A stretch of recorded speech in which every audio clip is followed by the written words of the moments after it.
Syrian അഭയാർത്ഥി പ്രശ്നം കവിതയിലൂടെയും അനുഭവത്തിലൂടെയും പ്രേക്ഷകർക്ക് സംവേദനക്ഷമമാക്കുകയാണ് റൗൾ സോറിറ്റ എന്ന ചിലിയൻ കവി.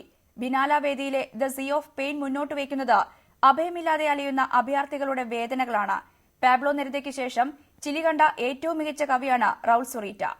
കടൽ തീരത്ത് മണൽപ്പരപ്പിൽ മുഖം ചേർത്ത് ചലനമറ്റു കിടന്ന ഐലൻ കുർദി എന്ന കണ്ണീരോർമ്മ.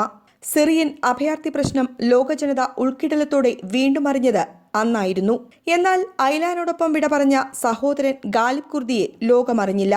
5 വയസ്സുകാരൻ ഗാലിബിന്റെ ചിത്രങ്ങൾ ഒരിടത്തും കണ്ടില്ല, അടയാളപ്പെടുത്തിയുമില്ല. ബിനാലയിൽ മാനുഷിക പ്രശ്നങ്ങളിലേക്ക് വിരൽ ചൂണ്ടുന്ന കലാസൃഷ്ടിയായ the sea of pain Raul Zurita സമർപ്പിക്കുന്നത് ഗാലിബിനാണ്. അവനെന്റെ മകനല്ല, പക്ഷേ ഞാൻ അവന്റെ അച്ഛനെന്ന് പറയുന്ന സോറിറ്റ അഭയാർത്ഥികളുടെ നൊമ്പരക്കാഴ്ചകൾ എഴുത്തിനപ്പുറം പ്രേക്ഷകർക്ക് അനുഭവത്തിലൂടെ സംവേദനക്ഷമമാക്കാൻ ശ്രമിക്കുന്നു. നമുക്ക് സാധാരണ ഇതിവിടെ ഇത്രയും നേരം കണ്ട ആർട്ട് വർക്ക് എന്നൊക്കെ പറഞ്ഞാൽ ജസ്റ്റ് കാണുക എന്നുള്ള ഒരു ഇതേ ഉണ്ടായിരുന്നുള്ളൂ.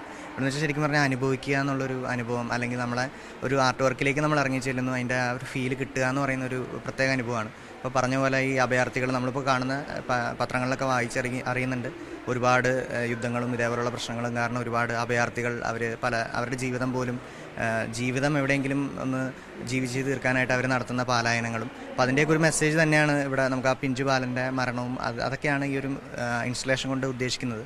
അപ്പോൾ നമുക്ക് ഒരു ആർട്ട് വർക്കിലേക്ക് ഇറങ്ങിച്ചെല്ലാൻ കിട്ടുന്ന ഒരു അപൂർവ അനുഭവമായിട്ടാണ് എനിക്കിത് ഫീൽ ചെയ്തത്. സീ ഓഫ് പെയിൻ ഒരു സംബോധനയും സംഭാഷണവും പ്രതീക്ഷയുമാണ്. വെള്ളത്താൽ നിറഞ്ഞ ഹാളിൽ ചുവരിലെഴുതിയ വരികളിൽ ഭീകരതയ്ക്കെതിരെയുള്ള യുദ്ധത്തിന്റെ യാഥാർത്ഥ്യങ്ങളാണ് തെളിയുന്നത്. സീ ഓഫ് പെയിൻ കണ്ടിറങ്ങുന്ന ഓരോ ആസ്വാദകനും ഒരു നിമിഷം നിശബ്ദനാകും. അഭയാർത്ഥി മുഖങ്ങളുടെ ദൈന്യതയും ഓർക്കും. ന്യൂസ് 18 കൊച്ചി.